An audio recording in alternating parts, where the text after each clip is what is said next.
Thomas the tank engine has worked his branch line for many years and knows it very well.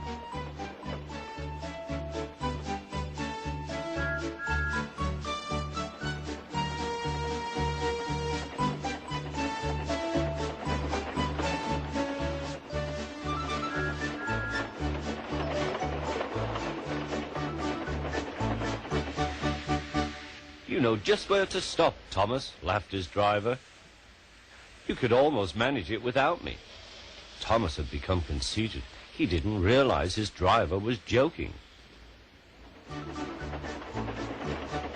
Later, he boasted to the others. Driver says I don't need him now. Don't be so daft, snorted Percy.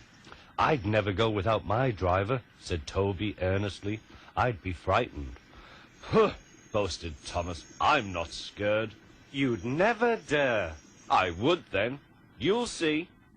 The next morning the firelighter came.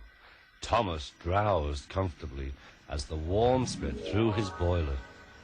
Percy and Toby were still asleep. Thomas suddenly remembered. Silly stick in the muds, he chuckled.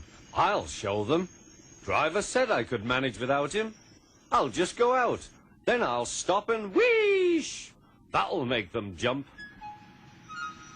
Thomas thought he was being clever. Really, he was only moving because a careless cleaner had meddled with his controls. He soon found his mistake. He tried to wheesh, but he couldn't. He tried to stop, but he couldn't. He just kept rolling along. He didn't dare look at what was coming next. There was the Stationmaster's house. The Stationmaster was about to have breakfast. Horrors! Cried Thomas, and shut his eyes. The house rocked. Broken glass tinkled. Plaster was everywhere. Thomas had collected a bush on his travels. He peered into the room through its leaves. He couldn't speak. The Stationmaster was furious. His wife picked up her plate. You miserable engine, she scolded. Just look what you've done to our breakfast. Now I shall have to cook some more. She banged the door. More plaster fell. This time it fell on Thomas. Thomas felt depressed.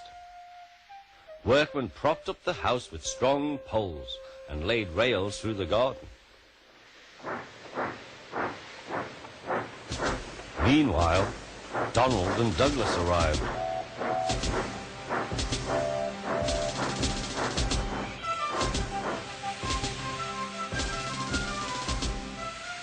Don't bash yourself, Thomas.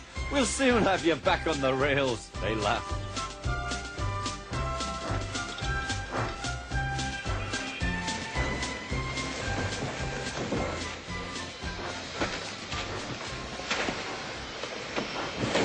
Donald and Douglas, puffing hard, managed to haul Thomas back to safety.